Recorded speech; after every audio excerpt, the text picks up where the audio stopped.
Hey, y'all. I'm going to take a look at Luke's continuing depiction of Jesus' confrontation with the temple and the temple authorities. This is after the parable of the wicked tenants, and it picks up in verse 19. The scribes and the chief priests sought to lay hands on him at that very hour, for they perceived that he had told this parable against them, but they feared the people. So they watched him and sent spies who pretended to be sincere, that they might catch him in something he said, so as to deliver him up to the authority and jurisdiction of the governor. So they asked him, "Teacher, we know that you speak and teach rightly, and show no partiality, but teach the way of God. Is it lawful for us to give tribute to Caesar or not?" But he perceived their craftiness, and said to them, "Show me a denarius. Whose likeness and inscription does it have?" They said, "Caesar's." He said to them, "Then render to Caesar the things that are Caesar's, and to God the things that are God's." And they were not able in the presence of the people to catch him in what he said, but marveling at his answers, they became silent. I just love this scene. I've always loved this moment as any of the gospel writers tell it. Remember, in Luke, he's emphasized the escalating tensions, and we have to see that Jesus has canceled or is interrupted temple sacrifices and is teaching instead. And he has these large crowds that are hanging on every word and really pleased with what he's saying, maybe chuckling at the way he's showing up the authorities in Jerusalem.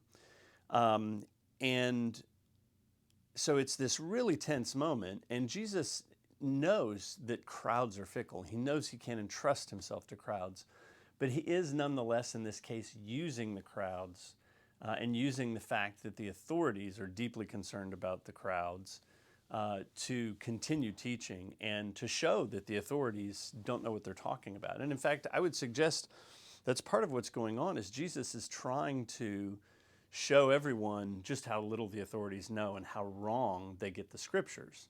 So all these things are going on, and it's in that context that the temple authorities in particular, probably the Sadducees, send spies. They send people to try to flatter Jesus and get him to say something that will get him in trouble. Ideally, that will get him in trouble with the authorities. They're hoping he's something of a tax rebel, or we might say a libertarian, and trying to get him to say something that's going to get him in trouble with the government.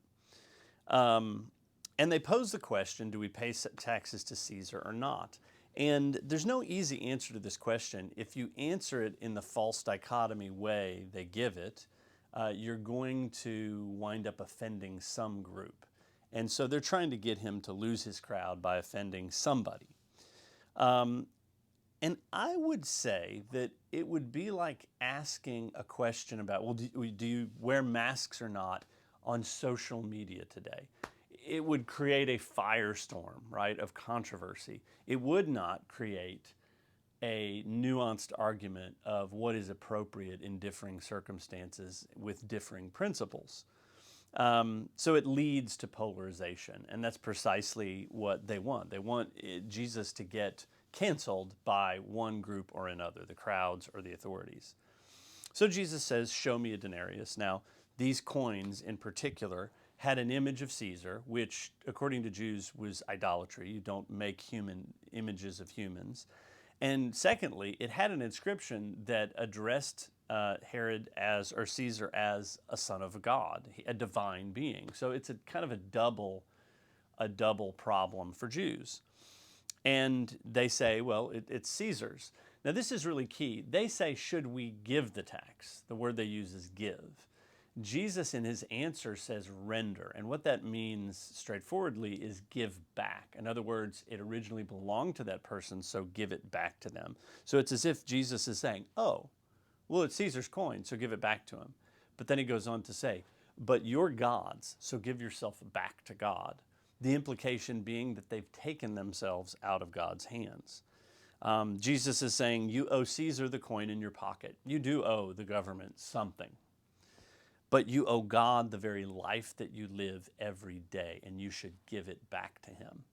So this is, again, it's a brilliant evasion of the false dichotomy they give him. It is an indictment of those who are trying to trap him because it says, hey, you've taken yourself out of God's hands. You need to give yourself back to God. And finally, I think it says that, there are things we owe to governments and there are things we owe to God. And what we owe to God is much greater. But we do owe some things to government. But if ever those things should clash, then we have to make a decision. But Jesus gives no blanket statement of what to do in every case. He acknowledges the varying loyalties or duties we owe. But he says the greater thing we owe is to God. Of course, we see this coming up later in the book of Acts when the authorities say, don't preach in this name anymore. And Peter says, listen, whether it's right for us to obey God or you on this matter, you decide.